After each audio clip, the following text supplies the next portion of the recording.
ये दो प्रवासी भारतीय हैं, आमिर और दानिश। आमिर और दानिश प्रवासी भारतीय हैं। ये भारत के नागरिक हैं। ये रामपुर के नागरिक हैं। इन्होंने कोई कुवैत की नागरिकता नहीं ली है। कुवैत में काम करते हैं। उन्होंने अपने बच्चों का फॉर्म भर दिया और फॉर्म भरने के साथ दस्तखत किया और दस्तखत के बगल में लिखा माता। ये पढ़ सकते हैं आप दोनों फॉर्म। दस्तखत किसकी की? उनकी की या अपनी की? अपनी दस्तखत की। और यहाँ क्या लिखा हुआ है? यहाँ क्या लिखा हुआ है? मतदाता या किसी अन्य वयस्क पारिवारिक सदस्य के हस्ताक्षर, बाएं अंगूठे का निशान, यानी कि मतदाता का हस्ताक्षर हो सकता है, उनके परिवार के किसी वयस्क सदस्य का हस्ताक्षर हो सकता है। ये तो नीचे लिखा हुआ है। यहाँ का डीएम एक नंबर का मूर्ख है क्या? उसको अकल नहीं 5 पैसे की? आप इस देश के लोगों को डरा के, धमका के, कुचल के, उनके वोट काट के भारतीय जनता पार्टी का काम करना चाहते हो? तो क्या हिंदुस्तान के वो जो तमाम एनआरआई हैं जो विदेशों में जाके काम कर रहे हैं और भारत में अपना परिवार चलाने के लिए भी पैसा भेज रहे हैं और कई मामलों में आर्थिक मदद भी कर रहे हैं, वो सब विदेशी नागरिक हो गए? इस आधार पर आपने एक बूढ़ी महिला के खिलाफ, नूरजहां के खिलाफ रामपुर में एफआईआर कर लिया। इतनी हिम्मत हो गई आपकी? एफआईआर की प्रक्रिया शुरू होने से पहले, जब बिहार के चुनाव का परिणाम भी नहीं आया था, 3 महीने पहले मैंने कहा था कि अगर एसआईआर बिहार में हुआ तो एक तरफा परिणाम भारतीय जनता पार्टी और एनडीए के पक्ष में आएगा। और मैंने साफ तौर पे कहा था कि ज्ञानेश कुमार ने नरेंद्र मोदी के हाथों में जीत का प्रमाण पत्र दे दिया है। अब यूपी में एसआईआर हो रहा है, तो इस एसआईआर में भी मैं लगातार कह रहा हूं कि अगर बिहार की तरह ही एसआईआर यहां पे हुआ तो जो परिणाम बिहार में देखने को मिला वही यूपी में देखने को मिलेगा। मैंने और हमारी टीम ने अभी 3 जिलों का मुद्दा उठाया है। पहला लखनऊ का, जहां आसाम के लोग 20 साल से रह रहे हैं, उनको बांग्लादेशी बता दिया। दूसरा जौनपुर का, जहां बनारस के लोग 25 साल से रह रहे हैं जौनपुर में, बनारस से आके जौनपुर में रह रहे हैं, उनको ईरान का बता दिया। आज मैं आया हूं, बड़ा ही रोचक मामला है रामपुर में। ये 2 प्रवासी भारतीय हैं, आमिर और दानिश। आमिर और दानिश प्रवासी भारतीय हैं। ये भारत के नागरिक हैं। ये रामपुर के नागरिक हैं। इन्होंने कोई कुवैत की नागरिकता नहीं ली है।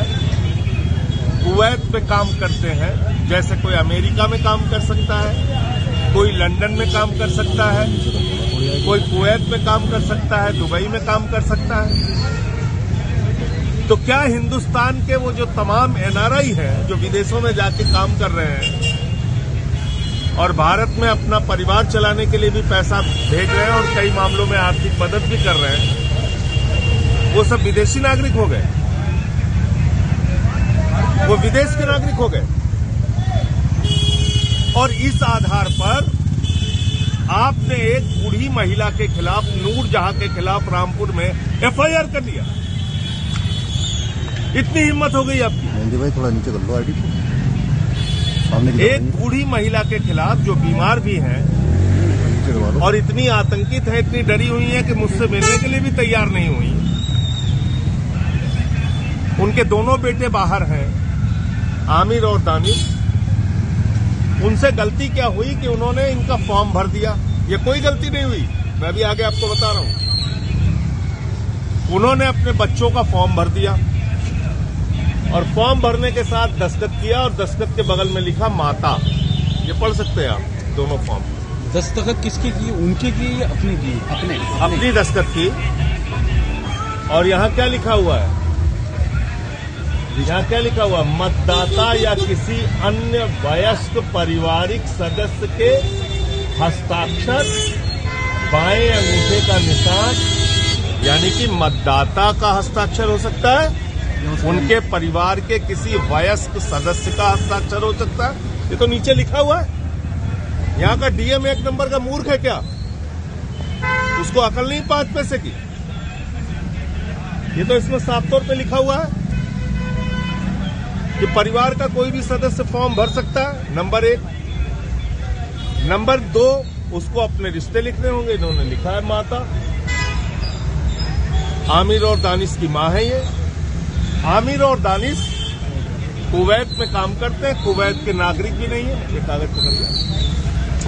अब सवाल आता है कि क्या कोई अगर भारतीय व्यक्ति विदेश में काम कर रहा है तो वो भारत का मतदाता बन सकता है या नहीं बन सकता है?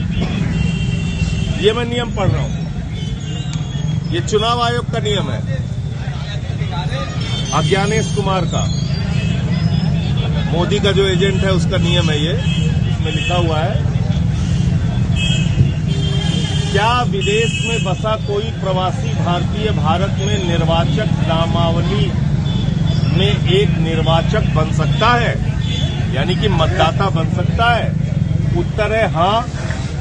लोक प्रतिनिधित्व संशोधन अधिनियम 2010 के द्वारा लोक प्रतिनिधित्व अधिनियम 1950 की धारा 20 का के उपबंधों के अनुसार भारत का वो नागरिक जिसने किसी अन्य देश की नागरिकता प्राप्त नहीं की है और एक मतदाता के रूप में रजिस्टर होने हेतु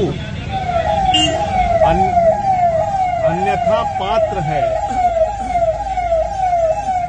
तथा जो अपने रोजगार, शिक्षा अथवा अन्यथा की वजह से भारत में अपने सामान्य निवास स्थान पर नहीं रह रहा है, उस निर्वाचन क्षेत्र में मतदाता के रूप में रजिस्टर होने का पात्र है, जहां उसके पासपोर्ट में भारत में उसके निवास स्थान का उल्लेख किया गया है।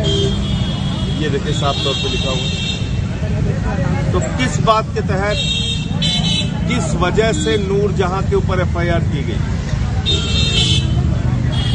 मैं यहाँ के जिला अधिकारी से पूछना चाहता हूँ, उत्तर प्रदेश के मुख्यमंत्री योगी आदित्यनाथ से पूछना चाहता हूँ, देश के प्रधानमंत्री नरेंद्र मोदी से पूछना चाहता हूँ, देश के मुख्य चुनाव आयुक्त अज्ञानेश कुमार से पूछना चाहता हूँ, आप इस देश के लोगों को डरा के, धमका के, कुचल के, उनके वोट काट के भारतीय जनता पार्टी का काम करना चाहते हो? हम लोग ये होने नहीं देंगे। और कल देश की संसद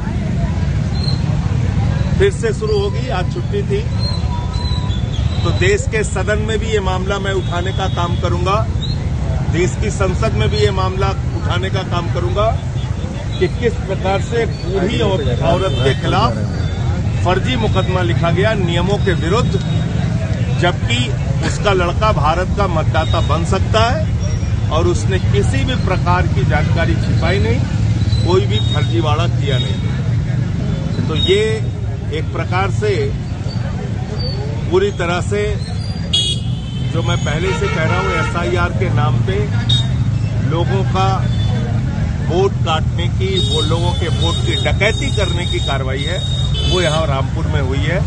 और मैं अपनी पार्टी के नेताओं से कहने आया हूं कि अगर इनके खिलाफ कोई गिरफ्तारी की कार्रवाई होती है तो आप लोग भी इनके साथ गिरफ्तारी देना, और हम इनकी लड़ाई दिल्ली से लेके उत्तर प्रदेश की सड़कों तक लड़ेंगे।